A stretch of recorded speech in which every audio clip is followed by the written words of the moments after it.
are listening to Pub Royalty Queen Podcast, a place to empower women of color in the music business.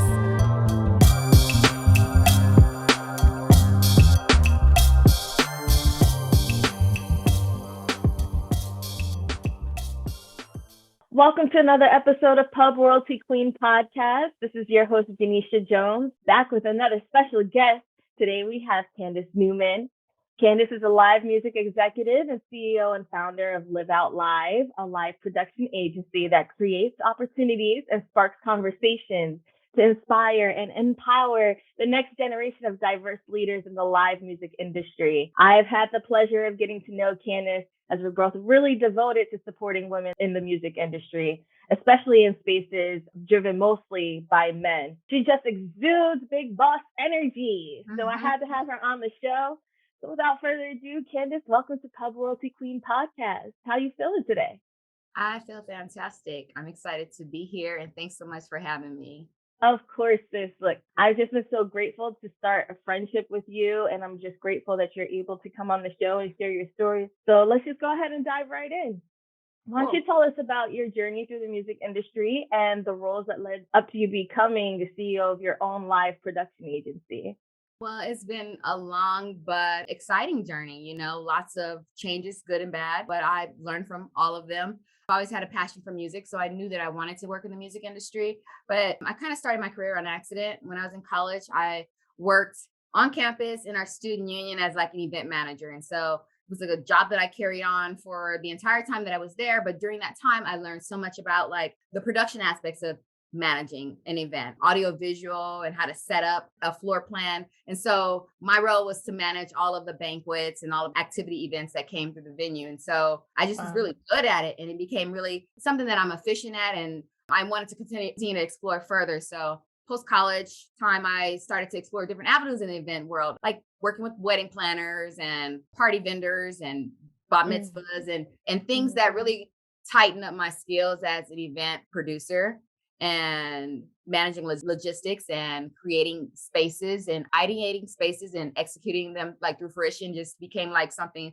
that I was excited about, but I still had a drive and motivation to work in the music space. So I explored opportunities in music. So from working as an event like producer and kind of more in a project management manner, I ended up getting a job at Fox Entertainment, and it wasn't in the music space, but it was kind of a foot in the door in the entertainment industry post-college. And then I went on to work for Universal Music Group. And from there, during the time when I was at Universal Music Group, they were like laying people off left and right because this is when the streaming services really boomed and popped off. And so people weren't buying albums the same way. The music industry was really changing and had transformed. So I was like, okay, what am I going to do? I need somewhere where I can have a long-term stay at, because I knew I wanted to stay in music.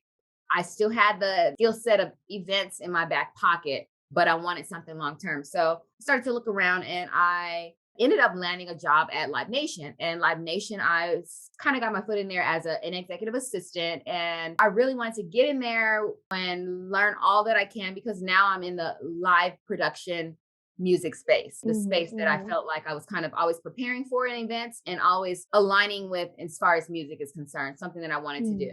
Started working at Live Nation, really supporting some executives in the live touring and booking space. I ended up kind of creating a trajectory and a plan in that space where, although I was the only woman that looked like myself, I was the only Black woman in that space during that time that I was there, I knew that I needed to navigate it properly in order to have the type of career that I wanted. So I was just really strategic on how I moved through corporate America in that organization, and I had a plan. So from there, I became a project manager and a director and a senior director. And then, that's where I kicked off my career as a live events, large scale live events producer. So booking, producing, and promoting concerts and tours. So I was able to work on tours for so many amazing artists. Rihanna, one that I always mind because she's such a bad girl artist. Riri. Right. Like that's a big deal. That's a big deal. That's kind of a big deal. So that's definitely a name that I'm here to drop. But Toni Braxton and Paramore and just so many amazing artists. Lil Wayne, just a lot of different artists that I've had a chance to kind of work on their tours throughout my career while at the company. and just really do some Mhm. out of the box stuff. I worked on David Blaine, who was a magician. And so I was able Oh, to wow. help ideate and execute a magic tour, two legs of that magic tour. So just doing really cool things that broaden my horizons in that live scale, large scale music execution space and within music. Mhm. So I've had the pleasure to do that for 11 years of my career before transitioning out Wow. of corporate America into entrepreneurship. And so while at Live Nation as an executive there, again, I mentioned that I was the only woman that looked like me in that space. And so I Yeah. wanted to create more spaces that for people that look like me in live music, in the music industry as a whole, Mhm. right? We talk about it all the time personally about the music industry being obviously male dominated. I think that that is across all industries, but I'm in the music Mhm. industry and I'm specifically in the live music industry. So I'm just motivated to creating more spaces for people that look like me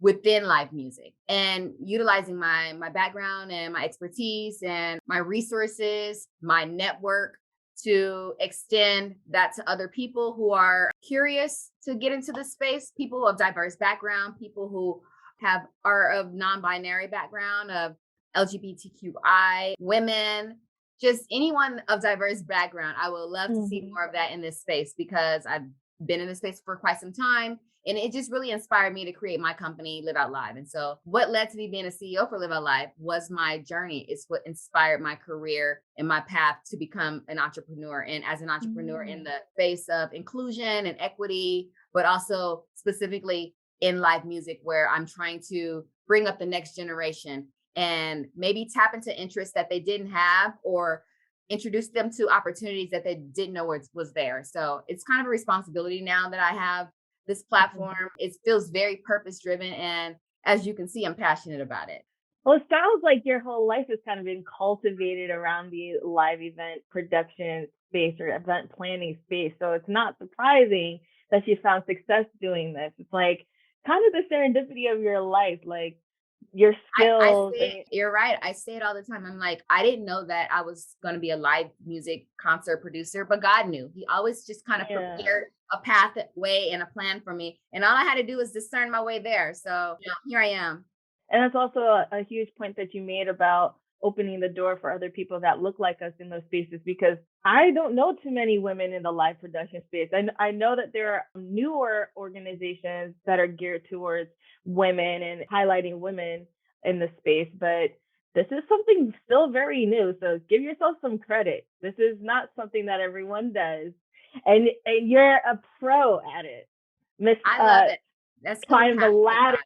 Yes, I'm passionate about excellence no matter what I do. So there's that. Yes. But in doing it, passionate about music and I'm passionate about this space and I'm passionate about being a leader here. I just Mhm. was kind of gifted this opportunity to lead in this space. And it's unfortunate that you say you don't know and see a lot of women who are doing what I'm doing. But I'm here to change that because Yeah. I am special and one of a kind. But in Yeah. 2022, this should not be a rarity to see women of color or Black women or That's fair. women driving large scale events and producing concerts and tours and moving the needle in this industry. So, have you had any mentors in this music arena, and how crucial were they to your coming up in the industry? And what kinds of things did they teach you? So, yes, I have had mentors. I think that mentorship is super important. It's something essential that I include in my programming. But as far as mentorship, it has involved in my personal life. I have had male and female mentors. I have had people who was just really essential in guiding me or giving me wise counsel. And so I look at my mentors as my own personal board of directors, right? So I have some who Mm. guide me in my career. I have some mentorship in my mothering, other women who are mothers who I look up to and I aspire to be like. I admire the way that they've guided their child. I admire the trajectory of their child and the path and or the manners of their child, the mannerisms. And obviously that is from what the mother instilled in them. So I aspire Right. to be that. I aspire for my child to be the same or greater. So I'm going to Mhm. lean into these people who are knowledgeable or well versed in certain areas. And not that they have all the answers, because I can just take what I need and apply it to my life. But I think mentorship is super important. I have mentors, of course, in my career who have put in a good word for me, who have Mm. facilitated opportunities, who have spoken my name in rooms that I was not in, who have connected me Yeah. with people who have given me opportunities. So in turn, I think that that's something that I am proud to do. Anyone who reaches out to me and connects with me who wants to explore this live music space, I consider them a mentee. I implore Yes. them to keep me posted on their career and ways that I can help and facilitate opportunities for them and create space in the live music industry, a concrete space in the live music industry, not just pass them on to anyone, but actually putting in a good word for Mhm. them, sharing their resume, engaging them for an opportunity, even in my platform within my organization. So True advocate. And I can say absolutely. from my Walk it own like I talk experience, it. Walk it like I talk absolutely. it. I can co-sign everything that you just said because we know each other. I reached out to you based off the fact that I saw you out there shining and doing your thing, and I'm like, girl, I want to get to know you. Plus, I need to expand my network. I need to expand the kinds of women that I have these conversations with because I didn't really. And you were just like, yeah, let's go for lunch. And when we grabbed lunch, it was just like automatic connection. And I can truly say that I feel like we're building a foundation for a friendship, which is awesome. But on top of that, just the fact that you're willing to give back to people, like you said, to whom much is given, much is expected. So Yeah. you've been provided with an opportunity to make a living doing this, and you're opening the door for other people to do the same. I think that's admirable. On Yes. top of being a mother, I know Yes. we were talking about this earlier, but I mean, having mentors that actually are going through the same thing that you're going through and can bounce that kind of experience off of, I'm sure is invaluable. I Because we're mean, taught to that it's hard to do both things, have the career and be a mother. yeah, it's the mentorship that, like I said, those tips and gems that I can apply to my life to make that they have maybe had to experience and learn the hard way from. I'm again able to say, okay, well, that is pretty good advice. I'm going to apply that and maybe that would make my life easier. And some of those things Mm. do make my life easier. So, good Mhm. mentorship, good guidance, wise counsel is always a good thing, And again, Mhm. applying what matters and what works for you to your life, and then Mhm. kind of just letting go of what doesn't work for you. Exactly.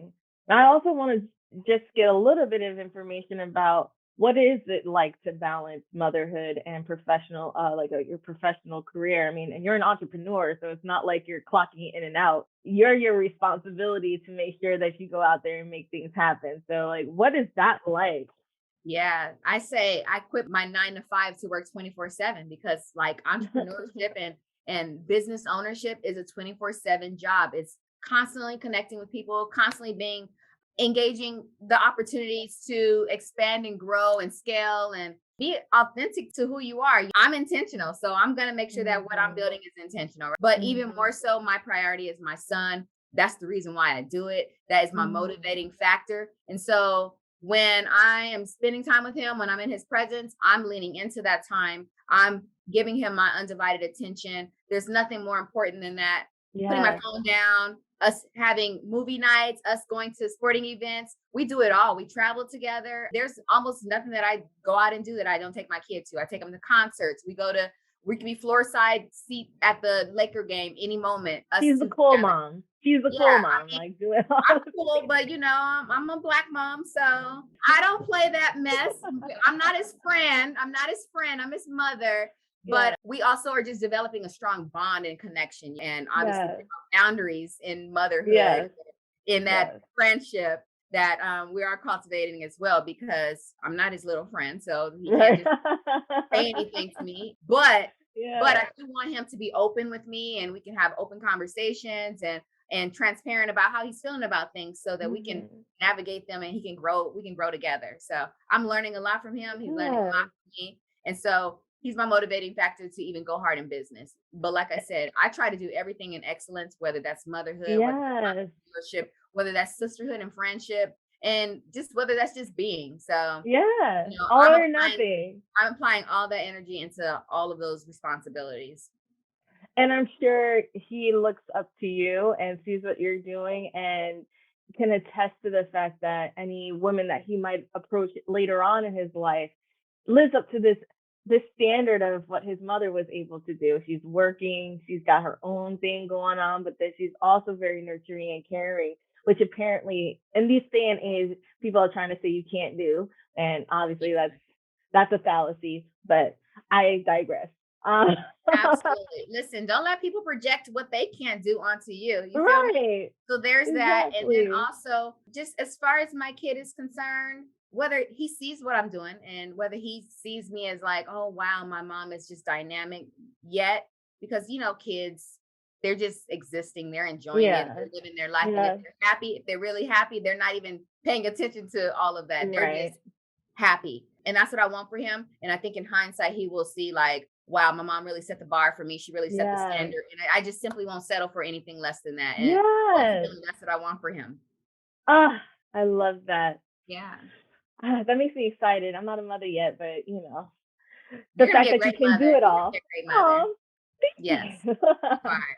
Hope so. You're such a sweetheart, and you just have such a generous, gentle, loving spirit, just how you are. Oh, That's what attracts me and draws me to you. Just want to oh, be engaging in friendship with you, because it's hard in this industry to have women that are still soft and tender and gentle and oh. still assertive and strong when it comes to business and business acumen and how they apply themselves. So there is a balance to it all. And Yeah. you I'm don't still know who, learning that part, yeah, you but I don't know can who's appreciate you real. for You don't know saying who's that. really or not, but you definitely give me real vibes. So I'm grateful for you. Thank you. Yeah, I Yeah. try to be a genuine person because I mean, we live in Hollywood. We know how it gets down out here. There's a lot of smoke and mirrors, a lot of fake personalities. I'm from the And East Coast. I'll remind you, I'm from Los Angeles, and so there's Hollywood, the stigma of Yeah, what Hollywood should be, but then there's just Los Angeles where people come and they are seeking out this lifestyle and this life, yeah, and they're not always doing it in the most genuine way. exactly. And those get weeded out. Cream rise to the top, right?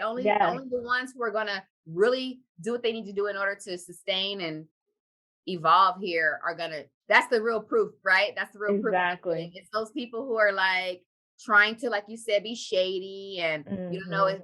if it's real smoke and mirrors or whatnot. But Real that all recognize weeds real out. at the end of That the gets day. weeded out. Yeah, it gets weeded out. So real Well, recognize real. I appreciate you. See, this is what it's all about, you guys. Just like really, truly bonding and being genuine and having a real connection. Because at the end of the day, the fakeness isn't going to get you very far. People do see through that pretty easily, Yes. and it's not helpful to you at all. So just be real. Just show up genuinely. There are so many challenges that are unique to women of color in the industry, and I know we already spoke about a few, but can you describe for us one specific instance or challenge that you've had to overcome? Just a lot, working in live music, being one of very few Black women driving the force in that area, or moving the needle in that space. I'm not always welcome. Mm. I've booked venues and artists in venues, and I've booked tours, and I go to those tour stops, and people at the venue, I would have an all access pass, an AAA. You're all access. You can come backstage. I'll have all of the passes on, and they'll still say, "Excuse me, who are you?" While someone else who doesn't look like me is just walking right by with Oh my God. no credential, and not getting questioned. I can't tell you how many times things like that happen to me. After a while, I'm just like, "Here's my credential," and I keep it moving. But it still bothers you after so long, because it's Mhm. like, geez, I'm just here to do a job. Geez, I'm just here to just exist and be, and then you get hemmed up. It's disheartening. Yeah. I can only imagine if I'm dressed up as a professional and I have all access badges on and I'm supposed to be there, how someone else is being treated if they're just an usher or a ticket taker or Right. the bottom of the totem pole in a certain space within the industry. So, Hmm. That could just be disheartening. Yeah, especially if after a you've while. worked to be in those places. You've Yeah, earned the, yeah, the spot there, and yeah. to not receive that kind of acknowledgement is annoying, I'm sure. Yeah, and so it's little things like that, and it's just being passed on opportunities, coming across information where it's been revealed that people who report to me or support me are being paid more than me. Talk about that. I can go Oh on. my Yeah, gosh. yeah. I can relate. Things like that. Not being passed for opportunities that I knew that I was qualified and had more seniority for. Those things happen, but Mhm. you It's know, interesting that you mentioned that because I was having a conversation the other day with someone who mentioned that they've overlooked opportunities because they themselves didn't feel like they qualified, even though they might have been over qualified for the position. It's like, What is it in us that makes us feel like we can't go after the things that we truly like deserve or worked for? And I hate this term, imposter syndrome, because like I don't contrive to things. I don't like subscribe to things like that is what the word is. I Mhm. don't Mhm. subscribe to things like that. Like I don't say, yeah, let me take that on. Maybe this is imposter syndrome. I don't subscribe to that type of like frame of mind. But when Mhm. you're constantly overlooked or not, someone's not giving you opportunity, or that those things kind of tear at you or wear at you, because you're like, I know I'm the best at this job. I know that I'm. Or if you're constantly told, just be happy you're here, or you're constantly Oh my those god. type of things. I'm not saying that was told to me specifically, but I have peers who they're just Yeah, made I to was told that. I they're was just made to be happy to be in a space when you're like, no, I'm not just happy I'm here because I am someone. yes, I'm someone who brings value. I'm someone with a voice. yes. I have ideas to contribute. So And I don't someone who wants to want to just be here. grow and challenge themselves. Like, how dare you put me in a box? Put me in a box. And so it hurts to be put into a box. It hurts to be Yeah. rejected just for being you. And like I said, I really strive to be excellent in how I deliver myself, how I present myself, how I am just in this world and how I move. So if I'm doing that and you're still telling me it's not good enough, it's just hurtful. You know what I'm saying? It's Yeah. like, Yeah.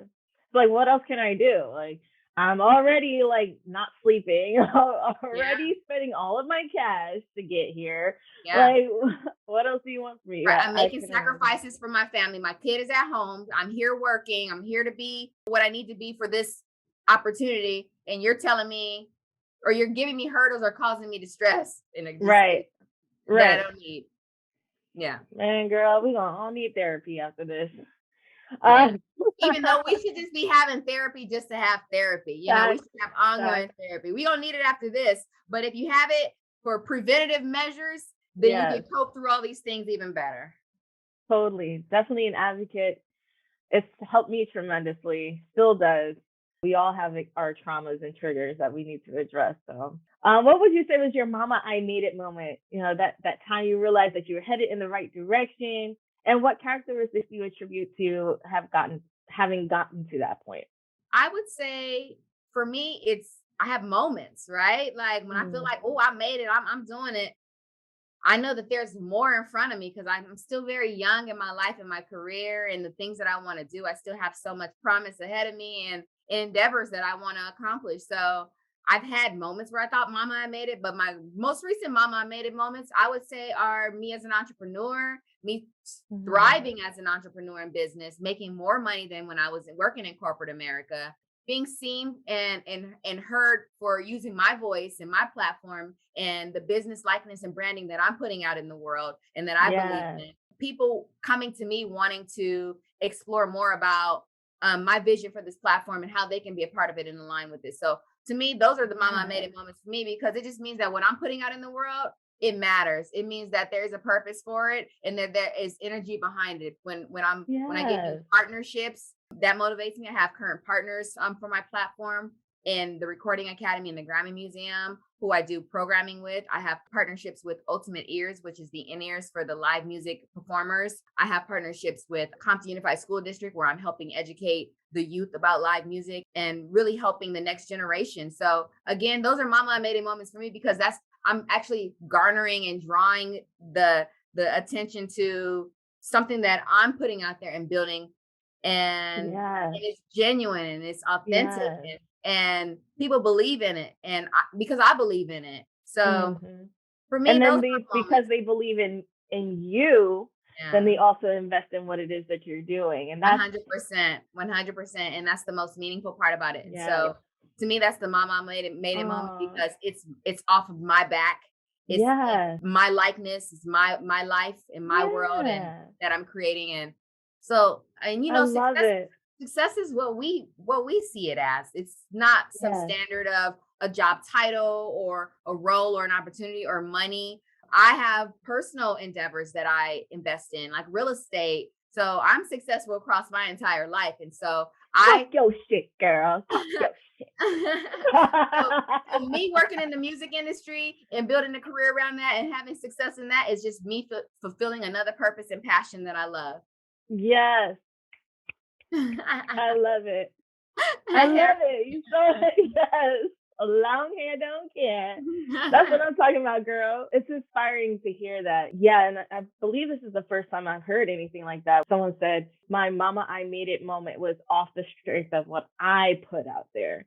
Not like someone hiring me to do Award a or job something. or an award or something like that. It's what I did for myself and that people see and want to invest in me. And Yes, that's why, yes, I love that. yes, I love that. absolutely. And I feel I can relate to it now with the, building of the podcast, seeing how, like we were talking about this earlier, just how reciprocal that energy is. That when I'm giving other people an opportunity, then they look at me like, I want to give you an opportunity. It's like, wow.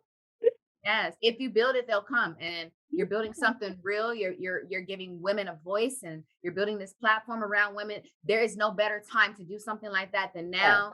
And Yes. so you're right on time. So Thank keep you. going, and who knows where your own platform is going to take you. That And means so I'm much. learning that day by day. That means a lot to hear. That's like right here, girl, right here. Yes. So, what advice would you give aspiring women of color in the music business? What would you have told yourself coming up? I would have told myself to block out the noise, which is hard to do early on, and to just kind of to continue to lean into my faith, which is something that I didn't do early on, to keep going, which is why I'm here now. And that is the main thing that I always tell women, is to keep going, because all of those hardships and all of the things that you're going to navigate in life will lead you to a bigger place and a better place, right? I was reading something specifically about Kim Kardashian made some comment about Oh, wow. what she Yeah. would say to businesswomen or something. And That she they need to said, work harder. yeah, to a degree, I understand where she's coming from, because like, if you're going to plant a seed in business, work hard to harvest and cultivate that seed so that you can enjoy the fruits of your labor, right?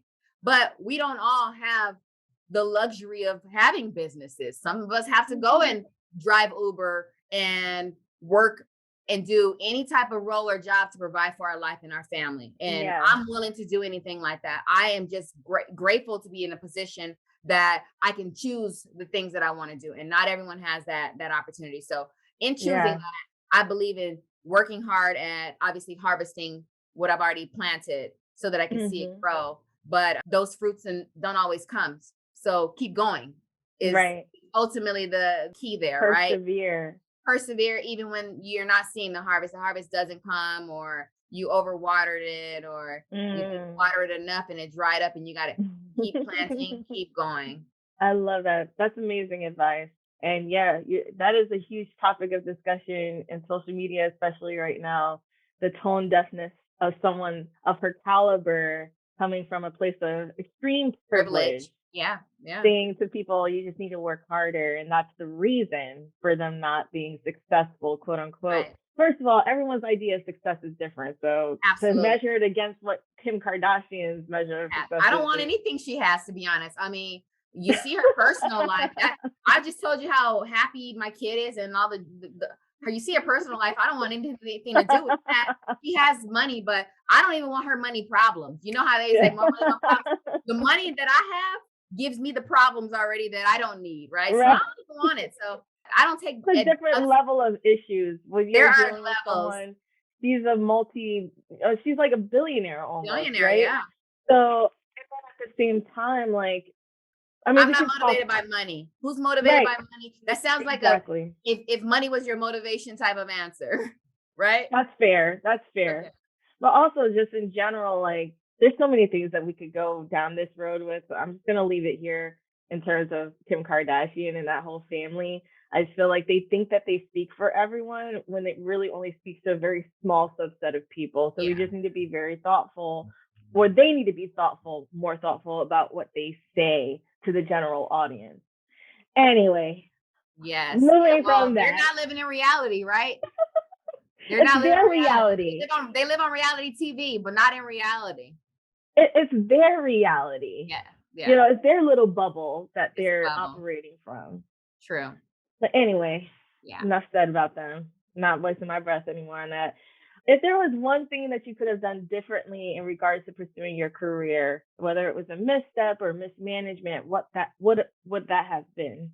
I mean, I'm sure that there have been a lot of missteps along the way.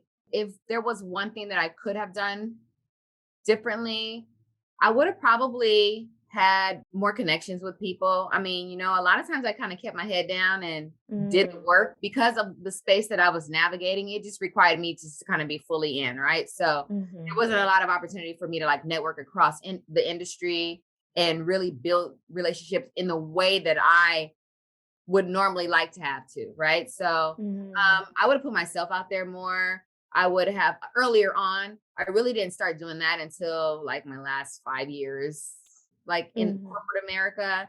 The first like 5, 6, 7 years, I was just like really putting my head down and really like hard pressed into the process. But because I wanted to be successful and grow and get my head wrapped around the opportunity, right? So that Mhm. if I walked away from it, I had enough to take with me like I do now. Right. So Yeah. I did that, but I think I neglected like the connections that I could have totally had that would have led me on a path that I could be now. But ultimately, Mm, this is the path that I'm supposed to be on. But I think it's mhm, just the connections, really knowing who and where and what is the right spaces to be in, right? So mhm, I mhm, just didn't do enough of that early on. I would encourage young people to start doing that early on in the right way, in the most authentic way, not just to being on a scene mhm. and partying and hanging out and trying to be in the room with any and everyone, but actually Mm, like trying to connect with the right people and build with those people across yes. peer platforms. Because there's so Yes. many ideas and things that I know that I wanted to put together that would have been great for myself and other peers to put together. And we would have so much ownership within the industry by now. But I just kind of was like to myself. So, Talk about that. I think that there's a lot of opportunity in peer connectivity and building platforms together right now. You have LVRN labels like that who are just peers who are like, let's do this together. Now they have this successful label and they're building Mhm. that big studio over in Atlanta, something that I read earlier. So things like that, that I know that if I put myself out there more, that I would have more opportunities to kind of connect with my peers. But I'm doing that now with my peers. But now Right. a lot of us have a lot of our own different things going on. So It's a fact. yeah. Well, I mean, you spend most of your time at work when you think about it. So while you're there, utilize your time, not just making sure that you're doing your job. Obviously, that's the most important, but networking across just as Yes. much as you're trying to network above or pull people that may look up to you. That's kind of, I'll admit that that's something that has actually worked out for me. I've always been the kind of person that's like, trying to spread joy throughout the company. So I have to talk to everybody, I have to talk to Mhm. everyone. And outside of the realm of what are we doing day to day, because that gets boring just talking Yeah. about work all the time. So I remember when I was working at Cobalt, we do something like the holiday carolers. And because I'm musically inclined, I would bring a group of people together and we would go to from desk to desk and sing carols. Just something like very simple like that. People start to notice you for doing something like that, for one, but then you're building camaraderie with the people around you, and they remember Yeah. it later on. Absolutely. And Something like those that contributed to charity as well. So correct. So I agree. You said that's something that's worked out for you. That's something that I should have. And I wish that I did a lot more earlier in my career. I'm doing that a lot more now. Like I said, I'm just a person that likes to build relationships. So I should have probably yeah. did more of that early on. But again, while I was at work, I was just really hard pressed into like learning the infrastructure and the inner workings of it. Yeah. And so, It's the but pressure of like making sure that you're the person known to be doing their job and doing it well. And yeah. especially being a black woman that had magnifying glasses on me. So I was like, you know Yeah. what? Let me make sure that my I's are completely dotted and my T's are crossed. Yes. And those standards I can't take on in my own personal business, obviously, right? Like if I did Hmm. that for them, I do that 10 times over for myself to make sure that my I's are dotted and my T's are crossed. So it's a good thing that Yes. I did practice that business acumen and that the professionalism. But ultimately, I wish that I would have balanced it more by Yeah. peer-to-peer Really. connections and networking. Yeah. Yeah. Well, there's, like you said, you're doing it now. Yes, I So am. there's never a late opportunity to do that. But Um, I encourage young people to when you start to get into this industry and you want to get into this industry, start building genuine connections with your peers. yeah. Yeah. Yeah, because as you get older, everyone gets busier and it's harder Yes. Yes. to network or just catch up with people when they're And those doing are the their. people that are going to rise to the top in the industry and you're going to go right along with them because you've built these connections with them and they're going to think about you when it comes to opportunities and whatnot. Mhm. Mhm. What are some common misconceptions that people have about women of color in the industry? Some common misconceptions is that we are lazy, women of color, Mm. that we are aggressive when we're Mhm. passionate. Mhm.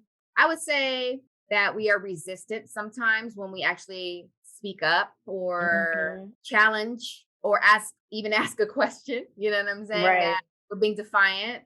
I'd say this is across the board for women, but women of color have that much more bigger magnify glass on them about who they are because just society, there's so much more scrutiny on women of color. So of course, in a Mhm. more segmented space or a smaller space, that magnifying glass is going to be even more because we're not out in society. Now you're in corporate America where there are rules and standards and boundaries and different people who are trying to climb a certain ladder and come Mhm. up and who don't all have the same morals and values as you. So their motivation and the way that they do things could be different and you have to navigate around them. There's So so many times I feel like we have issues and things that we want to bring up, but we silence ourselves because of those tropes that people like label us with.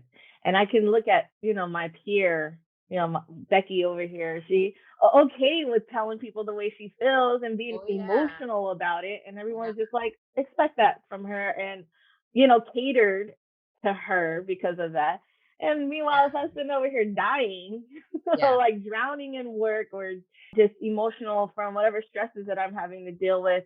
And unfortunately, we can't just turn our emotions off. We're human beings. When you come into work and your performance is impacted by that, but you don't have anyone to tell that to because, to Right. your point, oh, if she's feeling that way, that's because she's aggressive or she's being too, She doesn't want to do the work. yeah, She's she don't like, want to do she the just don't work want or, to do the work. It's yeah, like, what are you saying? Like, this work is a reflection of me. Of course, I don't mind doing the work because this is my job, but today I'm feeling this way. This is my truth. This is what's going on. And here's the thing, to your point about like, she could say whatever she want to say to anyone. I would put together tours and I'd be up. We'd launch tours and on the East Coast is when the time frame for launch. So I had to be up extra early on the West Coast, right? Because I'm in LA.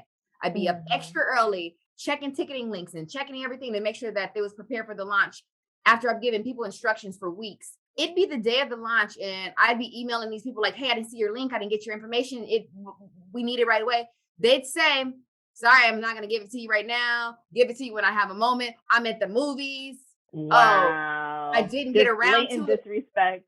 I didn't get around to it." And these are not black women or black people at all, or people even color. These are just any other person doing whatever they want to do and putting this in writing. And I'm thinking, whoo, if I said that sorry I didn't get to it, or I've been Right. at the beach all weekend, I'll try to get it done today. You're That not wouldn't extended the same fly. courtesy. Yeah. It wouldn't fly. And so you see those things and it's disheartening because it's like I could never. But Right. why couldn't I never? You know what I'm Right. saying? Why couldn't I never if I truly was, you know what I'm saying, gonna get around to it? Obviously, that's not how I do my business, but why the nerve of them and not us? Right. Yo, Charlotte Blana, she gave a great point about this. Like, we should just have show up as we have like the same audacity as a white man. Just do it. Just do it. You know what I mean? See what happens. You know what's gonna Um, happen. It won't be a good turnout. You might get gunned down. I mean, I hate to say that right now, but the police might show up. I don't know. You're like, right, hey, right. It's it was crazy just an too because, experiment. You're like, it was just an experiment. well, and it shouldn't impact think about like the racial injustices that happen in the world and how impacted we are emotionally because of that. Like I remember when Philando Castile, when he was gunned down by the police, I went to work that day, but it was like honestly, I probably should have stayed home because it impacted me that deeply. When I Yeah. got to work, I could hardly focus. And then I was distracted by a couple colleagues of mine who were saying, well, we don't know What all the happened? story that happened, and he might have done something wrong and la la la. And I asked them politely, hey, you guys, like, can we just not talk about this right now? And one of them noticed how it made me feel, not just the fact that they were talking about it, but this could have been my brother, this could have been my Yeah. dad, like this Yeah. could have been close to me. And the fact that they were talking about it in such a callous way to me or insensitive way was like, damn. And then at work, You know what I mean? Yeah. At work. Yeah. And when I stepped away from that desk for a moment to catch myself from crying in front of my colleagues, I promise I'm not that emotional. Like I don't cry all the time. Yeah, you're a tough But girl, but those are very sensitive time frames and sensitive moments. And yes, here you are having to endure some more right. insensitivity, right? Yes, Yes. it doesn't feel good. And at work, like where you're trying to just make up your living, try to do Yeah, what you have to do. yeah, So yeah, I think there are challenges that we specifically face just in the world, and we don't have the privilege of being able to just turn it off because we're at work. Those are some of the things that I wish that the industry weren't so blind on or didn't have that blindfold on about. But yeah. I Anyway, think the industry is just a byproduct of society and the real world, yeah. right? Like it's Yeah. that's we're all part of real world. We're all working class people. We're all part of this industry, but we're all part of society, and that is the standard of Yeah. society. So it's just bleeding over into those spaces. And so we have to combat and resist that as much as we can. And that's what I do in business. And with my Yes. platform, I resist it as much as I can for that type of behavior and attitude to bleed over. And we need more companies like yours that give that empowerment back to diverse communities. Yeah. So, in what ways do women or can women of color advocate one another in this competitive field? Simply by speaking up for each other, being there for each other. If I walk into a space and I see only the only Black woman sitting with her, it's almost really simple task to show solace, to show Mm. encouragement, to show that I see you. I don't even need you Mhm. to say anything to me. Just kind of just recognize that you see me and that we're in this together in sisterhood. Those little gestures matter, but the ones Mhm. that are intentional, like connecting me with someone who you think that I would do great business with, or I thought of you and I thought of you and I wanted to connect you guys simply because to me that's like a highest form of compliment because you're connecting me with Mhm. this person who you also value in your life and you think that there's some Mhm. value between us and or some synergy between us. So to me those are compliments that any women can do. Those are some of the most compliments that we can do for each other is helping each other along our journey and our path. Whether that's a Yes. personal connection, I've been tied into text message like, this is a great person that I know you should be connected with.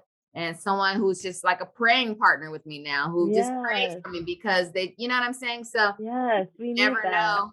We have to encourage each other however we can. So we have to be intentional about that. We got to Mhm. walk that walk when it comes to that. When you see another woman, compliment her.